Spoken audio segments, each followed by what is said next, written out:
مصر بتكشف عن سلاح جديد، مش أي سلاح، دي طيارة مسيرة هجومية بتضرب بدقة وسعرها رخيص وسهل إنتاجها بأعداد ضخمة، اسمها جبار 150. ده مش اسم فيلم أكشن، ده سلاح حقيقي مصري الصنع 100%. والصدمة إن في تقارير إعلامية بدأت تقول ده نسخة من المسيرة الإيرانية شاهد 136. بس هل الكلام ده حقيقي؟ ولا إحنا دخلنا عصر جديد في التصنيع العسكري المصري؟ تعالوا نحكي القصة كاملة من أول مسمار في الدرون لحد الجدل اللي شعل السوشيال ميديا. ركز معايا علشان اللي جاي مفاجآت وحقايق يمكن أول مرة تعرفها. تعال نحكي الحكاية من الأول واحدة واحدة. ركز معايا في الفيديو ده وصدقني هتنبهر. بس الأول ما تنساش تعمل لايك، تشترك في القناة وتفعل الجرس علشان الحلقات الجاية هتكون أقوى. تميم تقول على مصر احنا انتصرنا على مصر، تنتصر مين؟ اقسم بالله لو تشيل بس الحدود يدش عليك الجيش المصري هي ساعتين. فراعنه هذول. قسما بالله اللي حيقرب لها لاشيله من فوق وش الارض. ارضي وانا حر، ولا تلومن الا انفسكم. عيب تتعاملوا مع ناس كبار.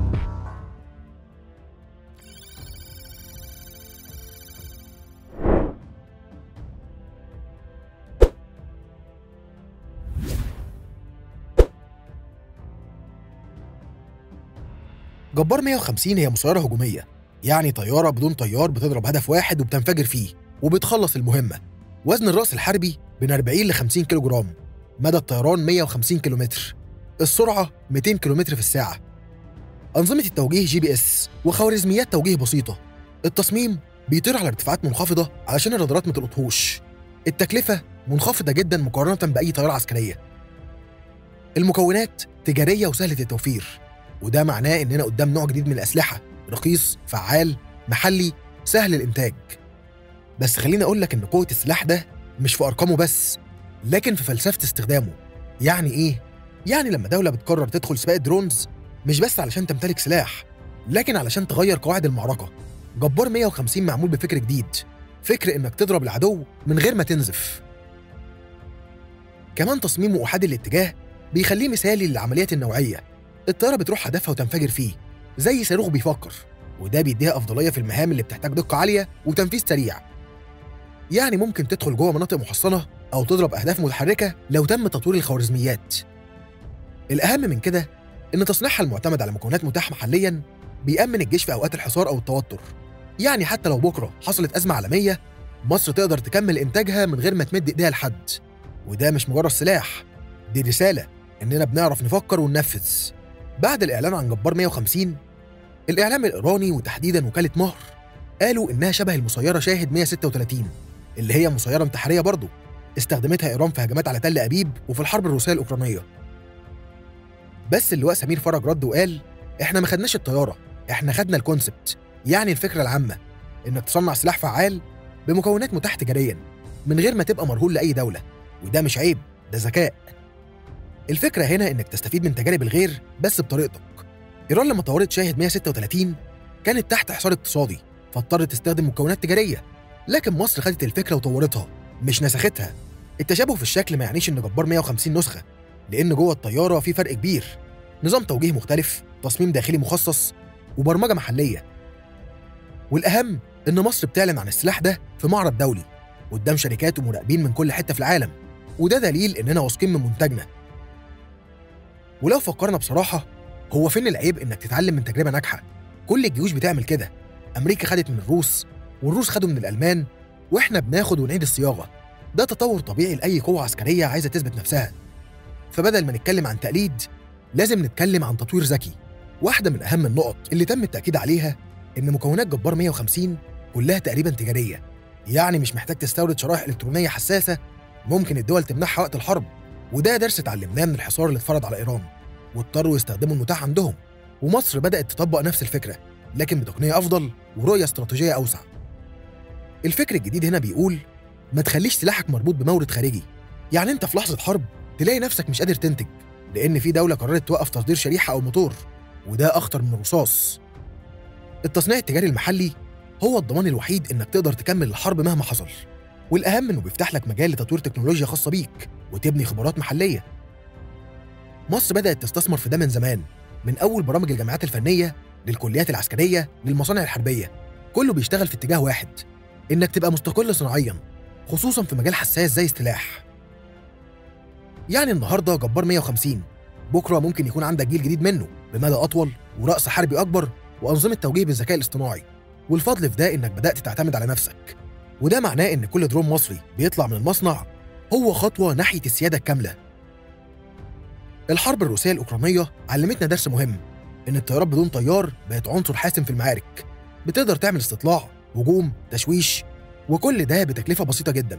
المعادلة الجديدة، درون ب50,000 دولار ممكن يعطل نظام دفاع جوي بملايين الدولارات. وإحنا في مصر قررنا ما نكونش بره المعادلة دي. لو بصينا حوالينا هنلاقي إن أكبر الجيوش في العالم بدأت تعتمد على الدرونز بشكل أساسي، أمريكا، الصين، تركيا، إيران، الكل بيطور وبيستخدم الدرونز بطرق مبتكرة. السبب بسيط، لأنها فعالة، سريعة، وصعبة الرصد. وفي حروب المستقبل العنصر اللي هيقدر يستغل التكنولوجيا بأذكى طريقة هو اللي هيكسب.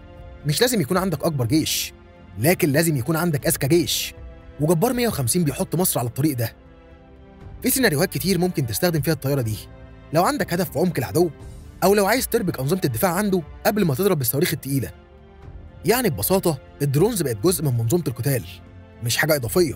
والمهم كمان إنك تقدر تنتج منها بسرعة وبكميات، لأن في وقت الحرب الكميات بتفرق. درونز رخيص وسريع التصنيع بيديك أفضلية ضخمة على خصمك. ومصر من خلال تطوير جبار 150 بتقول أنا مش بس عندي سلاح، أنا عندي فكر جديد في إدارة المعارك. مصر هتكشف رسمياً عن جبار 150 في معرض إيدكس للسلاح في القاهرة. المعرض ده بيحضره شركات عالمية وقيادات عسكرية من كل حتة في العالم، وهيكون فرصة عظيمة نثبت فيها إننا مش بس بنشتري سلاح، لأ، إحنا بقينا نصنع. المعارض العسكرية مش بس استعراض، دي ساحة تنافس استراتيجي. يعني كل دولة بتعرض قوتها علشان تثبت وجودها في سوق السلاح، أو علشان تبعت رسالة لقوة تانية. لما مصر تدخل المعرض بدرون من تصنيعها، ده معناه إننا بقى عندنا منتج عسكري نقدر نفخر بيه. والأهم إن ده بيخلق فرص تصدير مستقبلية. يعني لو الدرون زي جبار 150 أثبت كفاءته، ممكن نشوفه قريب في جيوش عربية أو أفريقية، وده يفتح لمصر باب جديد من أبواب الدخل القومي من الصناعات الدفاعية. وفي نقطة لازم نركز عليها، إن وجود السلاح ده في معرض زي إيدكس وسط منافسين كبار هو إعلان ثقة. الجيش المصري بيقول أنا جاهز أعرض سلاحي قدام العالم وواثق فيه. المعرض كمان هيدينا فرصة نقارن نفسنا، نشوف إحنا وصلنا لفين وإيه اللي لسه ممكن نطوره. لكن المؤكد إن وجود جبار 150 هو علامة واضحة إن مصر بقت بتلعب في مستوى أعلى. بكل وضوح لأن تكلفة التصنيع قليلة والتكنولوجيا سهلة، ومصر بقالها سنين بتستثمر في الصناعات العسكرية. التقارير بتقول إن الجيش المصري ناوي يعمل إنتاج جماعي ماس برودكشن للدرونز دي، وده معناه إننا داخلين عصر جديد. عندنا فيه ترسانة من الطيارات بدون طيار مستعدة تشتغل في أي لحظة. الموضوع مش بس على العدد، لكن على القدرة على التكرار السريع.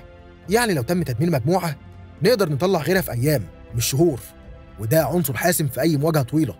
كمان مهم نفتكر إن كل ما زاد عدد الدرونز كل ما زادت المرونة في التكتيكات. تقدر تستخدمهم على دفعات، تقدر تربك بيهم العدو، تقدر حتى تخلق بيهم تمويه لهجمات أكبر. وده فكر اتطبق في حروب كتير مؤخراً، زي اللي حصل بين إيران وإسرائيل أو في أوكرانيا. مجموعة كبيرة من الدرونز بتنطلق في وقت واحد، تشتت الدفاعات وبعدين يجي الهجوم الرئيسي. فلو مصر قدرت تنتج بأعداد كبيرة، فإحنا بنتكلم عن تحول كامل في قدرات الردع والهجوم. وجود سلاح زي ده بيغير قواعد اللعبة في الشرق الأوسط. الدول اللي حواليك هتفكر مليون مرة قبل ما تاخد خطوة عدائية، لأنك ببساطة ممكن تطلق 100 طيارة من النوع ده في أقل من ساعة، وتضرب أهداف حساسة بدقة ومن غير خسائر بشرية. وده اسمه الردع الذكي. جبار 150 مش سلاح استعراض، ده سلاح تفكير، بيعتمد على عنصر المفاجأة والسرعة والتكلفة المنخفضة، وده بيخلي كل معادلات القوى العسكرية تتغير. يعني لو عندك هدف عايز تضربه في دولة معادية، بدل ما تخاطر بطيارة مقاتلة ب90 مليون دولار، ممكن تطلق 5 درونز جبار 150 ب250,000 جنيه وتحقق نفس التأثير.